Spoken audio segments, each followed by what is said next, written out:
Respiration क्या होता है? Respiration is the process of releasing energy from food. अब ह्यूमंस में बात करें तो ह्यूमंस में रेस्पिरेशन के लिए एक सिस्टम होता है पूरा, दैट इज रेस्पिरेटरी सिस्टम।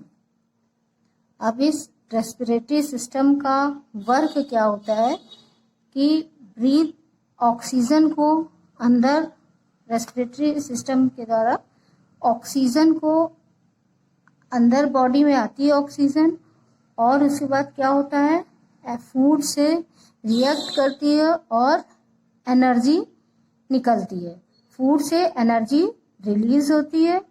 फिर जो कार्बन डाइऑक्साइड बॉडी में बनती है उसको ब्रीथ आउट करना एयर में, मीन्स बॉडी के बाहर। तो रेस्पिरेटरी सिस्टम का ह्यूमंस में वर्क क्या हुआ? Breathe in oxygen, producing energy from food, and then breathe out carbon dioxide. Human respiratory system के पार्ट जो होते हैं, दैट इज ये जो मेन ऑर्गन्स होते हैं जो मिलकर रेस्पिरेटरी सिस्टम को बनाते हैं, they are nose, nasal cavity, trachea, bronchi, lungs and diaphragm. ये मेन ऑर्गन्स हैं रेस्पिरेटरी सिस्टम के। These are the main organs of respiratory system: nose, nasal cavity, trachea, bronchi, lungs and diaphragm.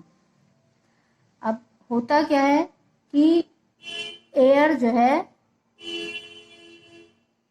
Air जो है knows के through अंदर आई, oxygen rich air.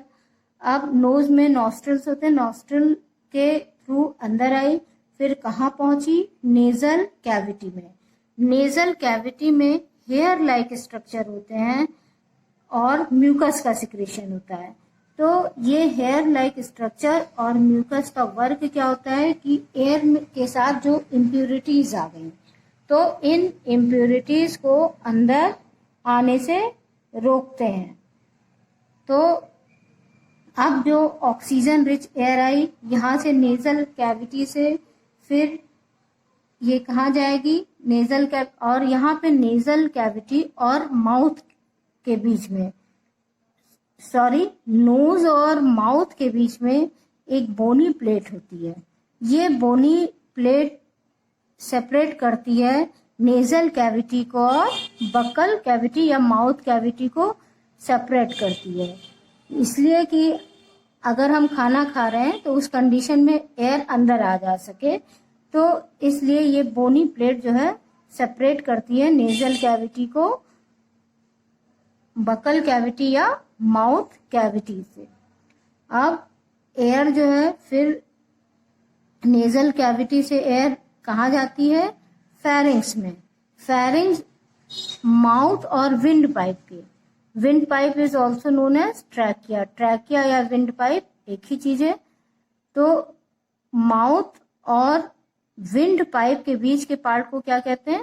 Pharynx. Pharynx is the part between mouth and wind pipe. अब यहां से air pharynx से फिर कहाँ पहुंची? ट्रैकिया में। एयर फेरिंग्स से कहाँ पहुंची? फिर ट्रैकिया में। ट्रैकिया ट्यूब लाइक स्ट्रक्चर होता है। ये ट्रैकिया जो होता है ये ट्यूब लाइक स्ट्रक्चर होता है, पाइप लाइक स्ट्रक्चर होता है। और ट्रैकिया में कार्टिलेज रिंग्स होती है। ये जो रिंग्स दिख रही हैं ये कार्टिलेज की रिंग्स होती हैं कि अगर एयर नहीं है तो कोलैप्स ना करें। तो टू प्रिवेंट कोलैप्स होने से रोकने के लिए, प्रिवेंट करने के लिए यहाँ पर ट्रैकिया में, या ट्रैकिया को विंड पाइप भी कहते हैं, trachea is also known as windpipe. तो यहाँ पर कार्टिलेज की रिंग्स होती हैं, रिंग्स प्रिवेंट करती हैं कोलैप्स करने को, कि ट्रैकिया अगर एयर अंदर नहीं है तो कोलैप्स ना करे। तो दिस कार्टिलेज रिंग ये कोलैप्स नहीं करती है। अब ये ट्रैकिया का स्ट्रक्चर है, इस तरह की होती है। यहाँ पर ट्रैकिया का upper part is known as voice box, larynx. Upper part of trachea is known as लैरिंग्स, इसको लैरिंग्स कहते हैं।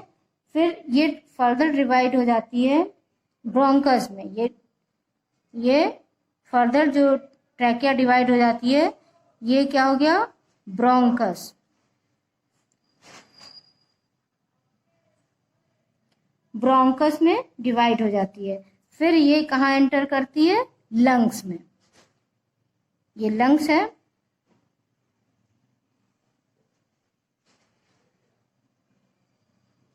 फिर ये डिवाइड होके, ट्रैकिया डिवाइड होके ब्रोंकस में डिवाइड होके बाद कहाँ एंटर करेगी, लंग्स में एंटर करती है।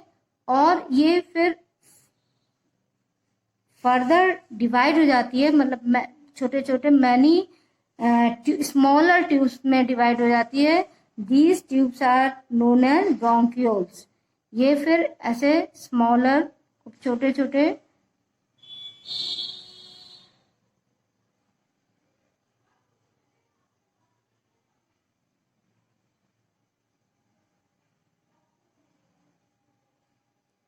इस तरह ट्यूब्स में डिवाइड हो जाती है। These tubes are bronchioles. ये फिर इसको क्या कहते हैं, दिस इज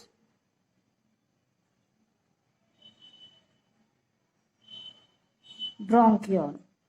अब इस ब्रोंक्यूल के एंड में पाउच लाइक स्ट्रक्चर होता है। ये एंड में इस तरह का पाउच लाइक स्ट्रक्चर होता है।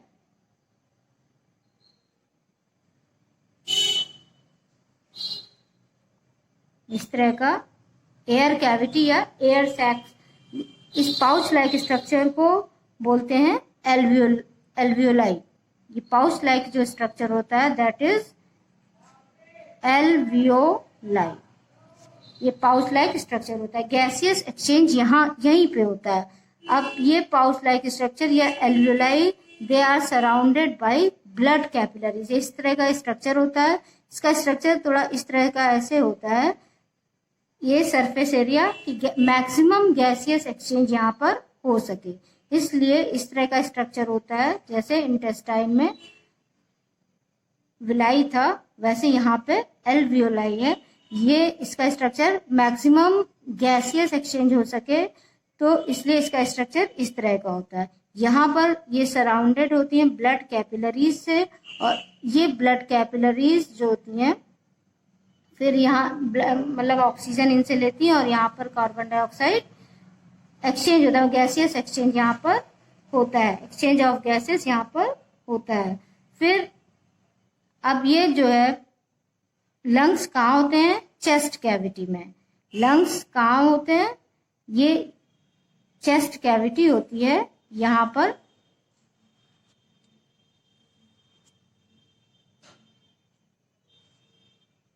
इस तरह का ऐसे एक स्ट्रक्चर है। तो लंग्स कहाँ होते हैं, ये चेस्ट कैविटी, चेस्ट कैविटी, यहाँ पर लंग्स होते हैं। चेस्ट कैविटी एब्डोमिनल कैविटी से चेस्ट कैविटी और एब्डोमिनल कैविटी से सेपरेट होती है। एक मस्कुलर शीट होती है, ये मस्कुलर शीट होती है। दिस मस्कुलर शीट इज, इस मस्कुलर शीट को क्या कहते हैं, डायफ्राम। अब ये मस्कुलर शीट चेस्ट कैविटी को, ये एब्डोमिनल कैविटी हुई,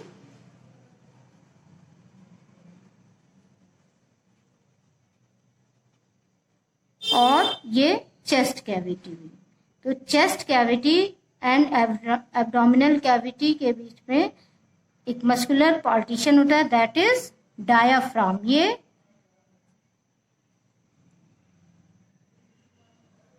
डायाफ्राम है। तो ये स्ट्रक्चर है।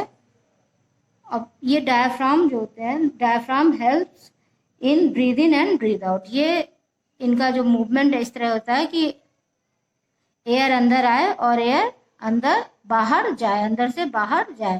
तो diaphragm helps in movement of air, मतलब ऑक्सीजन अंदर आना, कार्बन डाइऑक्साइड बाहर निकालना।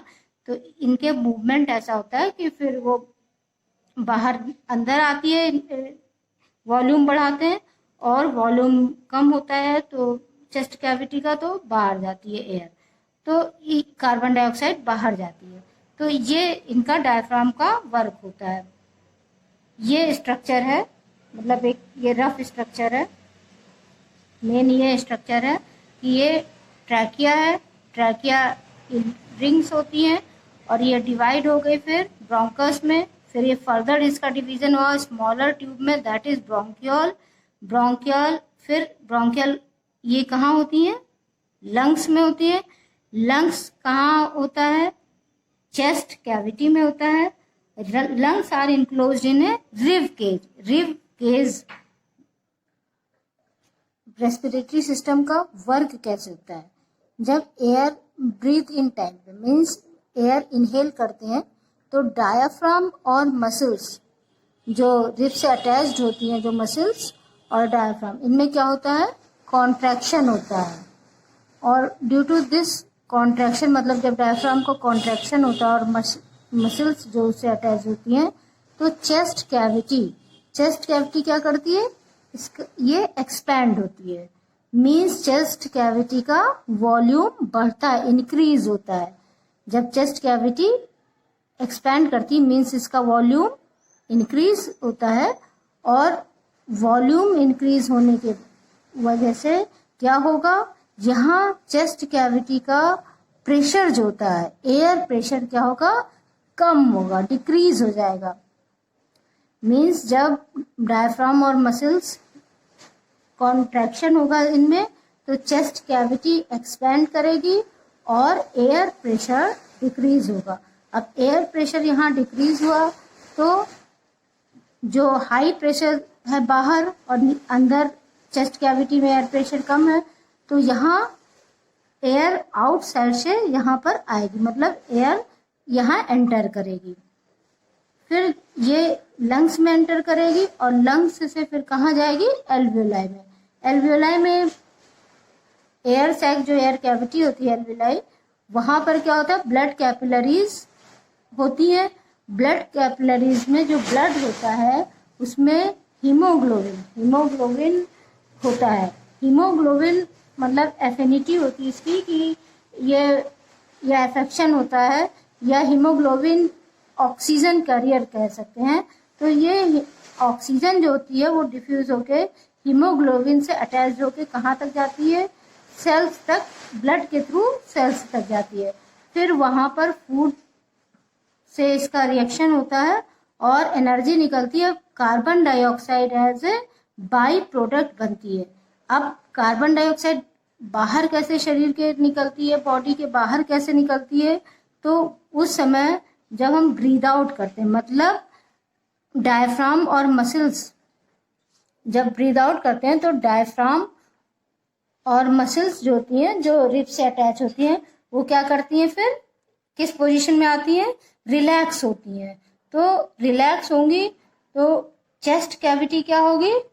अब यहाँ अपोजिट है, वहाँ जब ब्रीद इन के टाइम पे क्या होता है? चेस्ट कैविटी एक्सपैंड करती है, ब्रीद आउट के टाइम पे चेस्ट कैविटी कॉन्ट्रैक्ट करती है। इसके कारण contraction of chest cavity, air जो होती है, मतलब कि carbon dioxide pushes out of the body, ये बॉडी से बाहर निकाल दी जाती है। तो ये फंक्शन होता है रेस्पिरेटरी सिस्टम का।